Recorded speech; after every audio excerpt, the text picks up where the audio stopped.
The music doesn't stop when the glass shatters. That's the first thing Kiana notices, how the bass keeps pounding through the floor, how the crowd keeps moving like nothing happened, how her own heartbeat tries to match the rhythm and fails. 1 second, Terrence is laughing at the bar, head thrown back in that performative way he always laughed when he wanted everyone to see how unbothered he was. The next second, someone screams her name, not a friend, not Jenna, someone unfamiliar, sharp with warning. "Kiana!" She turns just as his hand closes around her wrist. The pain flares white-hot and immediate. Her drink hits the floor, ice scattering, liquid spreading in a dark stain across the tiles. The crowd doesn't help. They never do.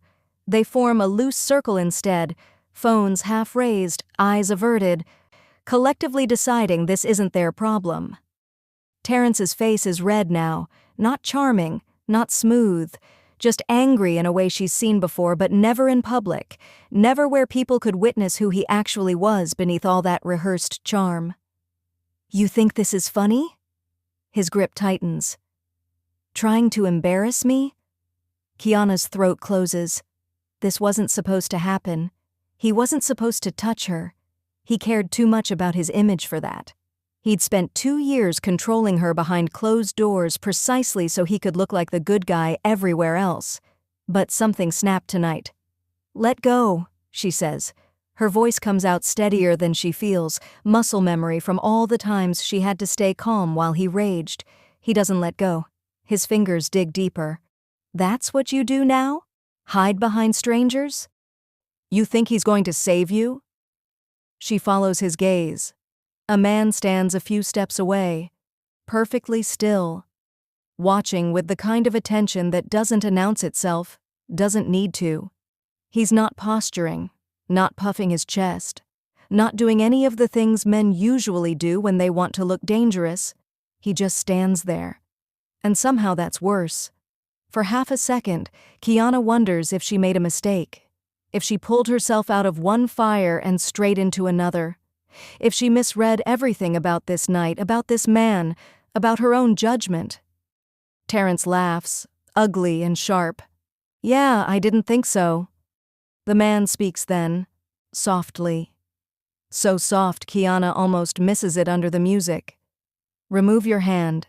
3 words, no threat, no volume, almost polite, like he's asking someone to pass the salt. Terrence scoffs. "Or what?" The man doesn't answer. Instead, the room changes. 2 men appear near the exit. No uniforms, no obvious weapons, just presence. The bartender stops mid-pour, hand frozen in the air. Someone behind Kiana whispers, "Oh no," under their breath, quiet and certain. Terrence feels it too. Kiana watches the shift happen in his eyes, confusion first, then recognition, then something that looks like fear wearing a mask of indignation. "Last chance," the man says, still calm, still quiet. Her wrist is released so fast it's like Terrence's hand was burned. He stumbles back, suddenly aware of how alone he actually is, how the crowd isn't just watching anymore. They're waiting, anticipating something Kiana doesn't understand but can feel in the air, thick and electric. The man doesn't move, doesn't step closer, doesn't even raise his voice. "Go." And Terrence, loud, controlling, never takes orders Terrence, obeys. He disappears into the crowd like smoke, and the room exhales. People turn back to their drinks. The music swells. The bartender finishes pouring. Everything returns to normal, as if violence was avoided by nothing more than good manners. Kiana stands there shaking. The echo of the man's voice wraps around her like a shield she didn't know she needed. She looks up at him, really looks. He's not what she expected. Handsome in an understated way. Dark brown skin, close-cropped hair, a jawline that suggests discipline more than vanity. He wears a simple black suit. No tie, like he got dressed without caring, but still managed to look more put together than everyone else in the room. His eyes are what catch her, though. Deep brown, almost black, and completely unreadable. "Who are you?"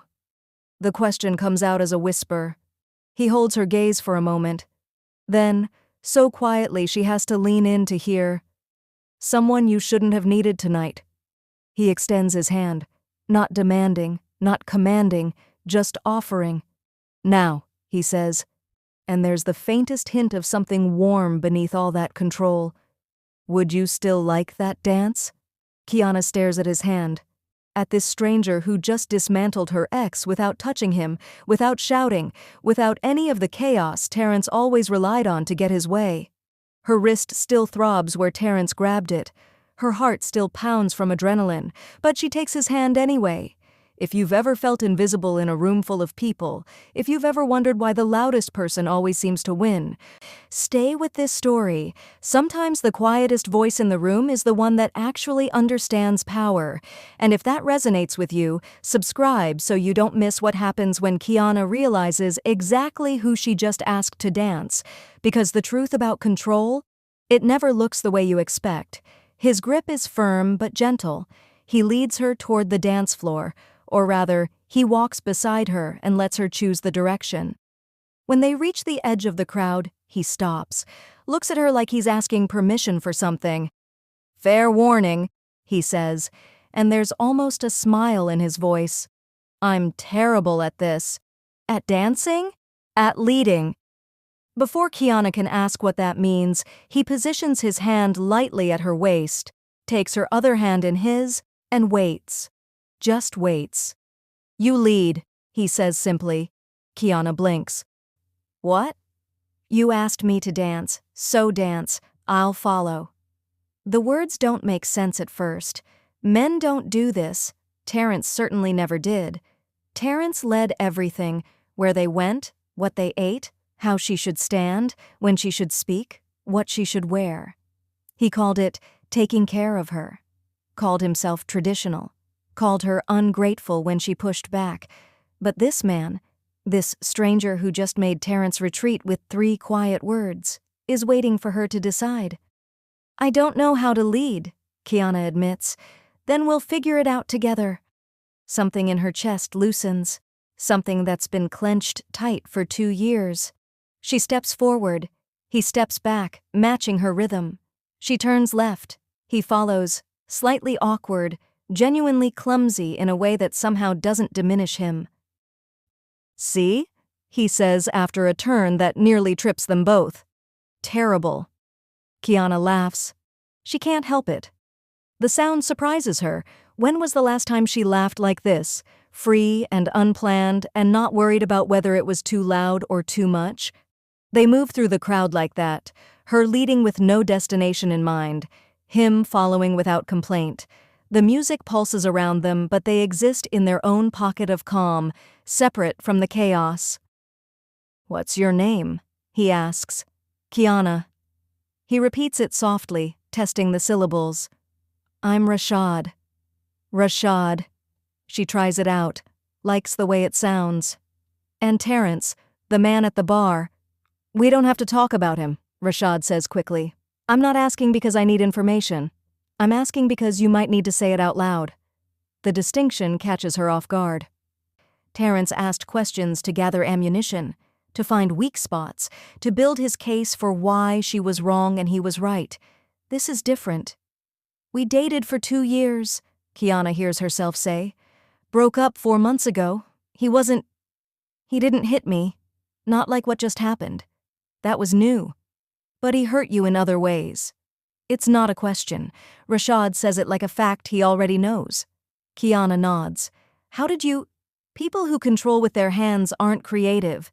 Your ex controls with words, with presence, with making you question yourself until you can't trust your own thoughts. Rashad guides her through a turn, initiated by her, corrected by him so subtly she barely notices. "That's why tonight scared him. You took that power back, even just for a moment." Kiana's throat tightens. "I just wanted him to see me happy." "That's pathetic, isn't it?" "It's human." Rashad's thumb moves gently against her hand, not romantic, just grounding. Wanting someone who hurt you to regret losing you isn't pathetic, it's normal. What matters is what you do with that wanting. "What do you mean?" "I mean you could have asked me to humiliate him, to threaten him, to make him hurt the way he hurt you." Rashad meets her eyes. "But you didn't. You asked me to dance. That says something about who you are when you're not trying to survive him." The words hit like a revelation. For 2 years, Kiana has defined herself by Terrence's standards. Good girlfriend, bad girlfriend, too sensitive, too demanding, never quite enough. For 4 months after, she's defined herself by his absence. The girl who got free, the one who escaped, the survivor. But who is she when she's just herself?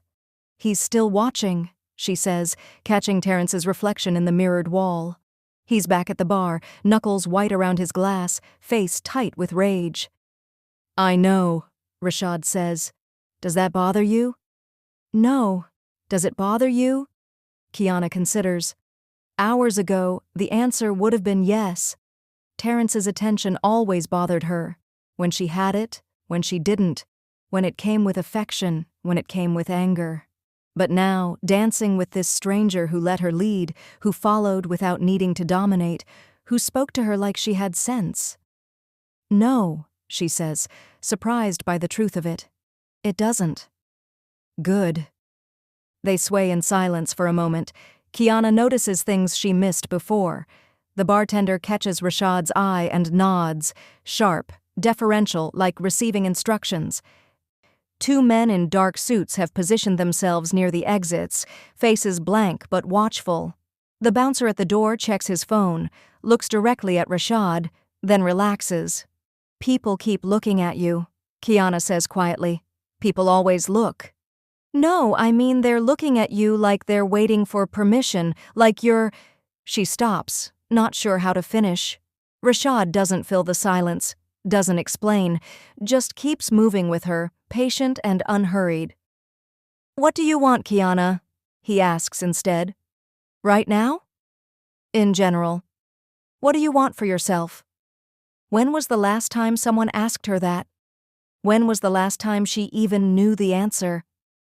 "I want to walk into a room and not look for him first," Kiana says slowly.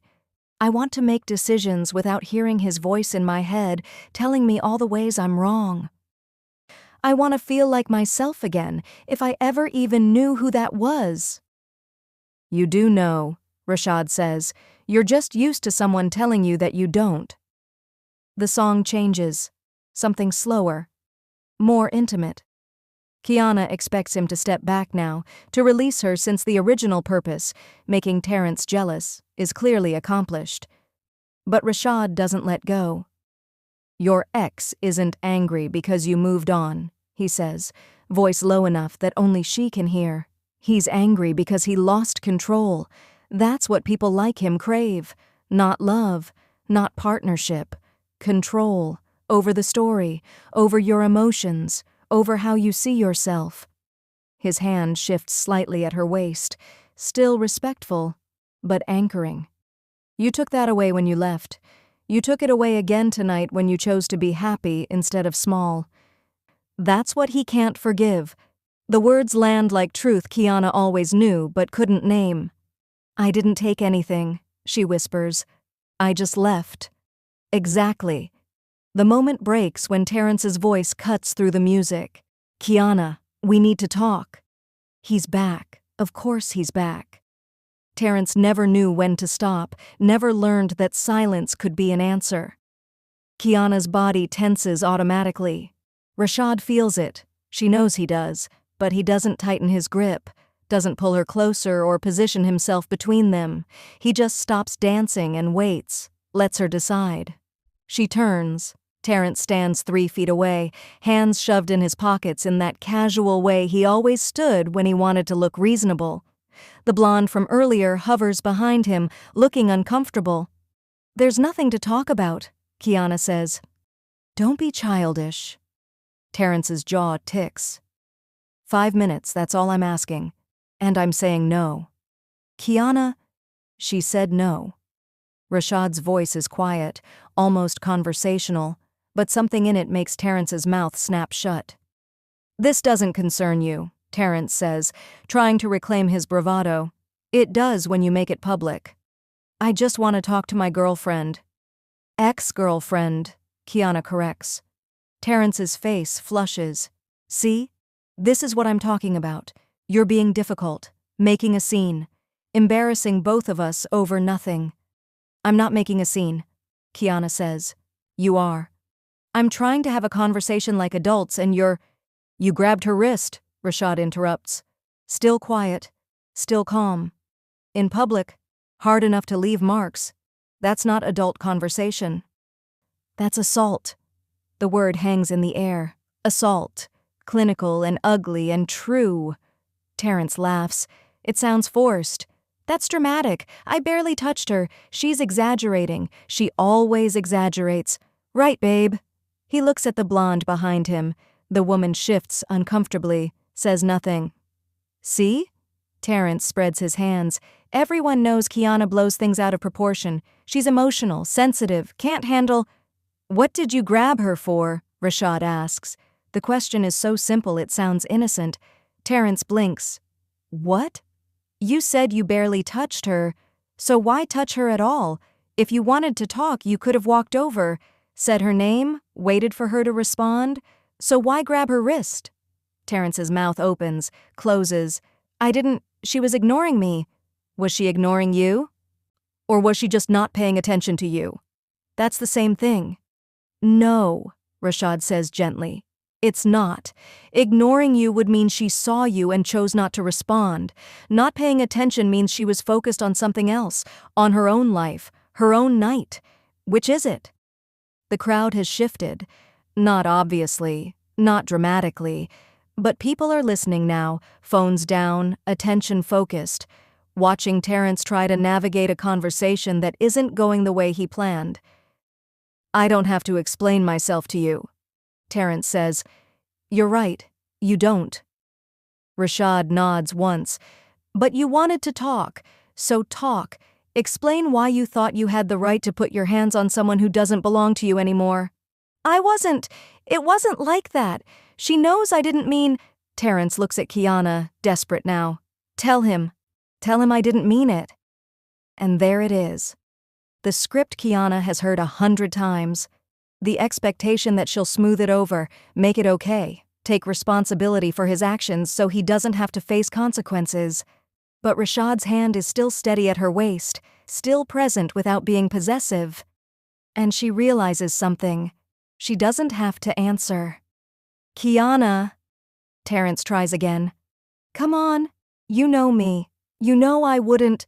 You did though, she says quietly. You would. You just did. The blonde behind him shifts again. Terrence, maybe we should just stay out of this, Ashley. Don't talk to her like that, Kiana says. The words surprise her, but they feel right. She's trying to help you.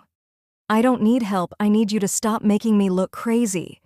Rashad tilts his head slightly. She didn't make you grab her wrist. She didn't make you follow her onto the dance floor. She didn't make you demand her attention after she already said no.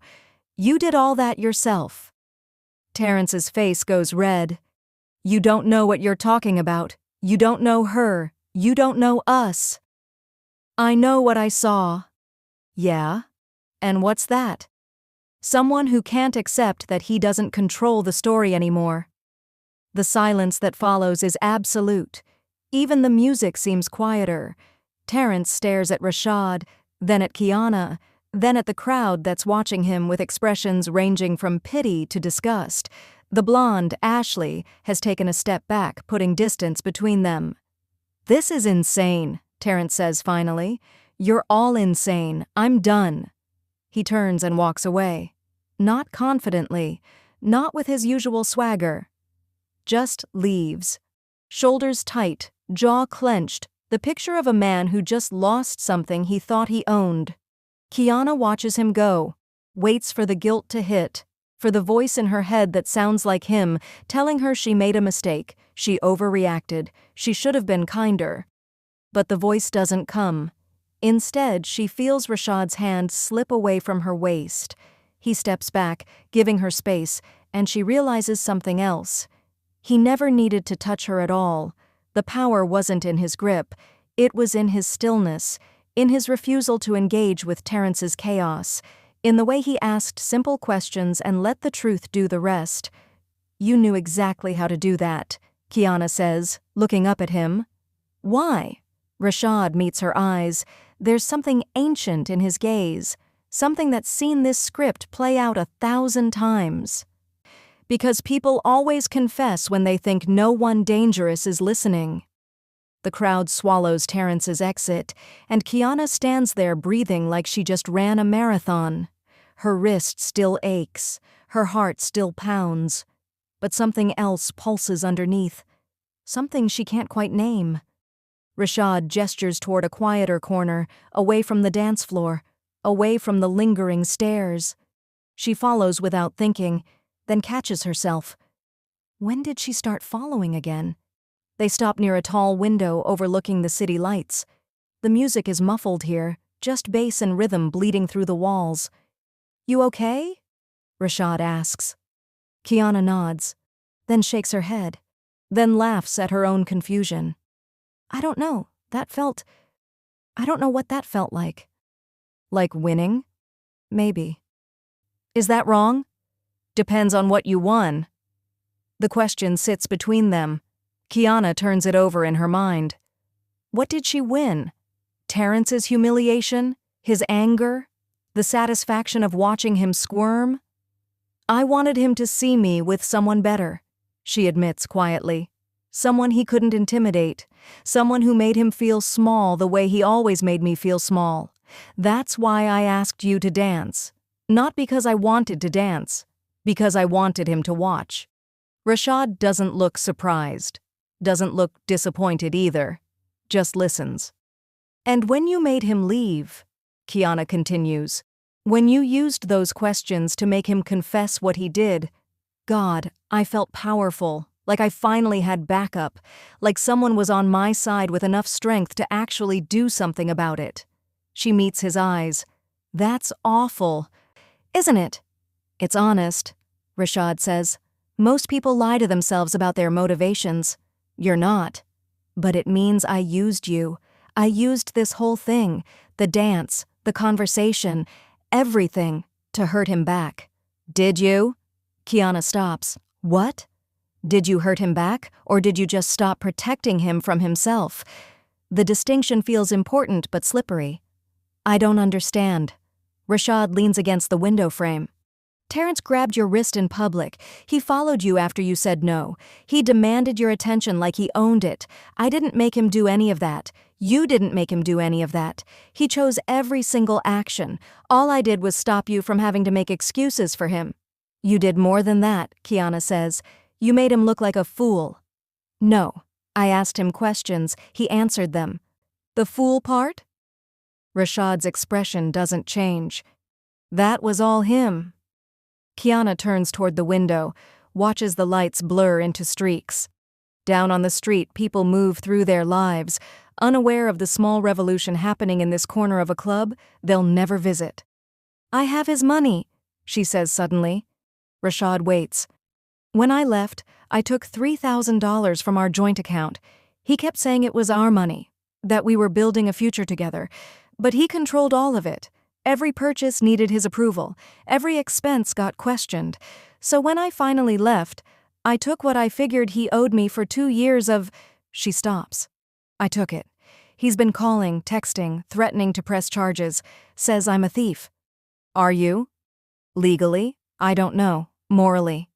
Kiana laughs bitterly. I don't know that either. I just know I needed it to get my own apartment, to start over without asking anyone for help. You want me to make the problem go away? It's not a question. Kiana's stomach twists because he's right.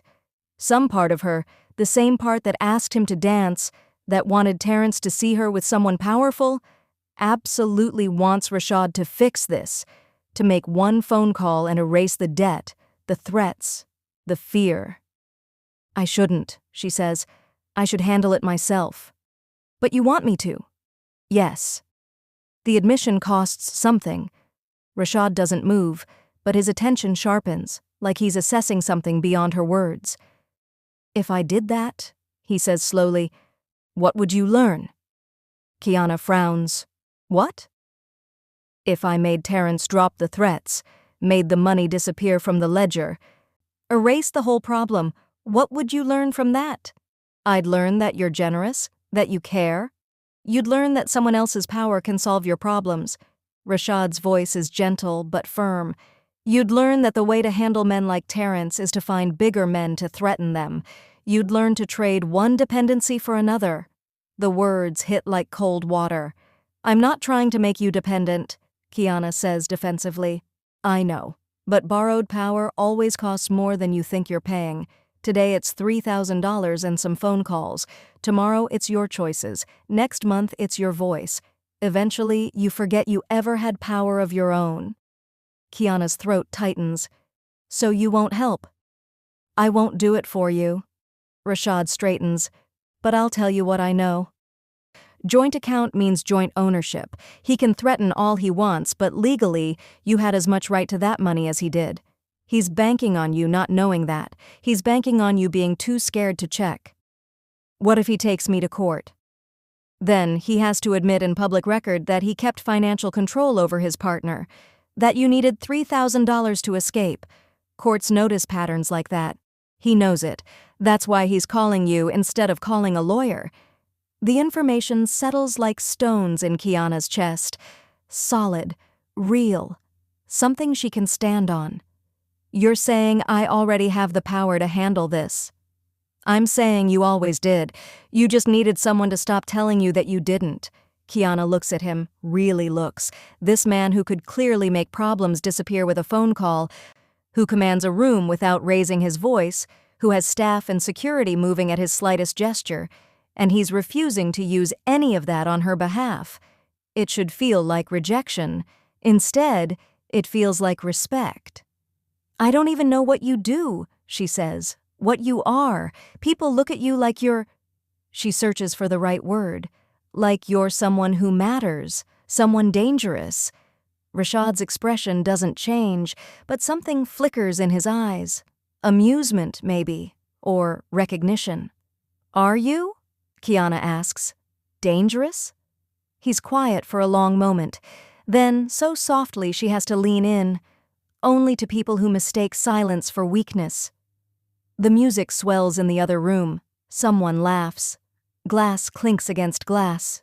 The world keeps spinning while Kiana stands in this corner, realizing that the man who saved her tonight just refused to save her again. And somehow that refusal feels more like freedom than any rescue ever could. Rashad walks her to the exit. Not protectively, not possessively.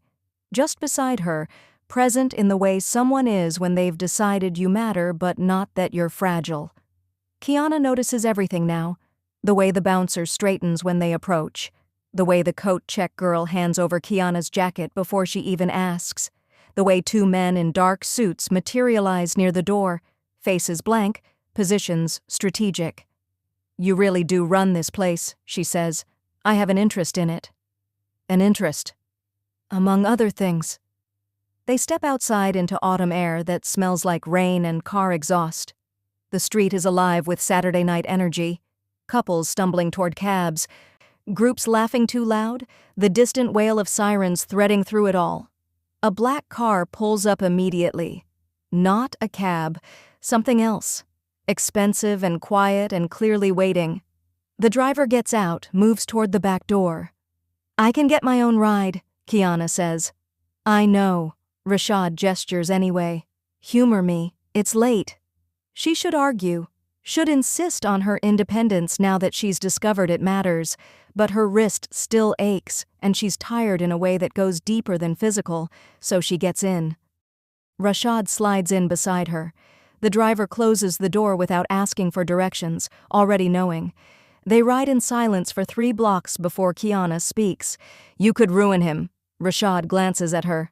Terrence? 1 phone call, maybe less. You could make his life hell, make the threats go away, make him disappear. Make him feel every bit of fear he made me feel for 2 years. She watches his profile in the passing streetlights. You could do that, couldn't you? Yes. The admission is simple, honest, no false modesty. Why don't you? Why would I? Because of what he did to me, because of what he is. Rashad shifts slightly, turning to face her more fully. Kiana. Men like Terrence destroy themselves. They always do. They can't help it. They need control so badly that they grab for it everywhere.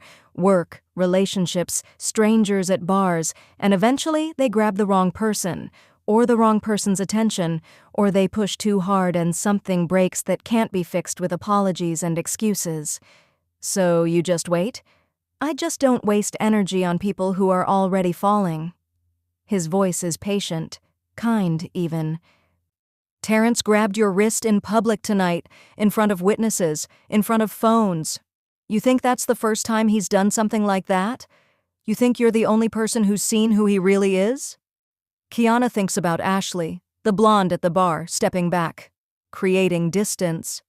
He'll do it again, Rashad continues, to the next woman, to a colleague, to someone who doesn't have the grace to walk away quietly, and when he does, there won't be anyone asking quiet questions to make him look foolish.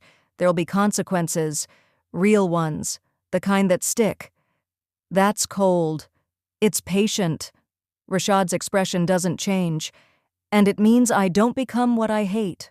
The moment I start destroying people for the crime of being weak and angry, I become someone who uses power to control outcomes. That's exactly what Terrence does, just with bigger tools. The car turns onto Kiana's street. She didn't tell the driver where she lives, didn't give an address.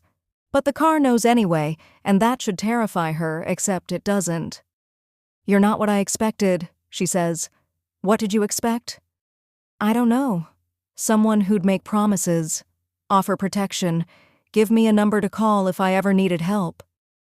"Would you have taken it?" Kiana considers honestly. "Probably. And then what?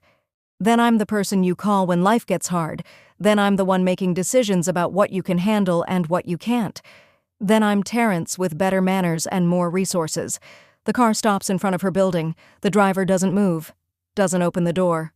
Rashad does, though. He gets out first, walks around, opens her door himself, offers his hand to help her out, not because she needs it, but because the gesture matters. On the sidewalk, under the streetlight, Kiana looks up at him one last time.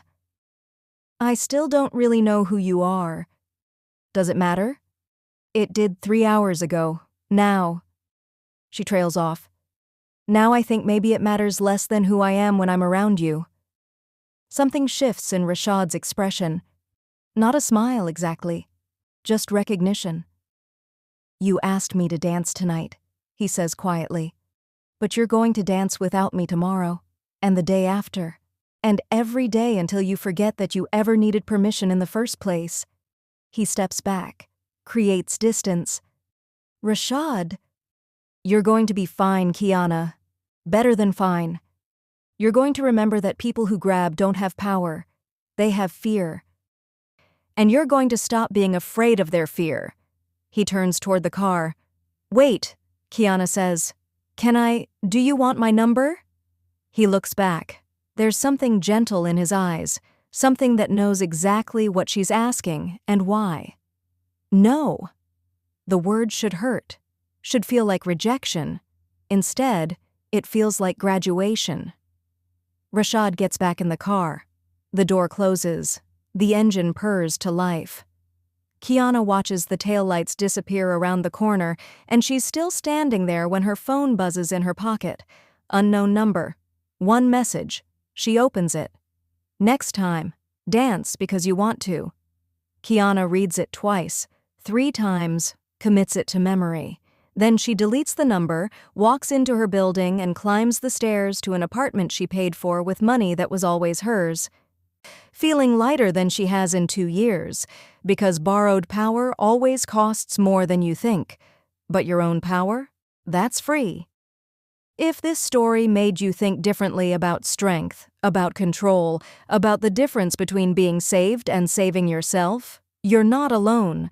Real power doesn't announce itself. It doesn't need to. And if you want more stories that teach while they entertain, that show you the difference between what looks strong and what actually is, subscribe. Hit that notification bell. Because the truth about transformation, it doesn't happen in one conversation. It happens in 1,000 small choices to stop asking for permission to exist. And if you've ever been where Kiana was, if you've ever needed someone to stop making excuses for you, drop a comment, share what you learned. Because your story might be exactly what someone else needs to hear tonight. This is just the beginning, your beginning. Now go dance.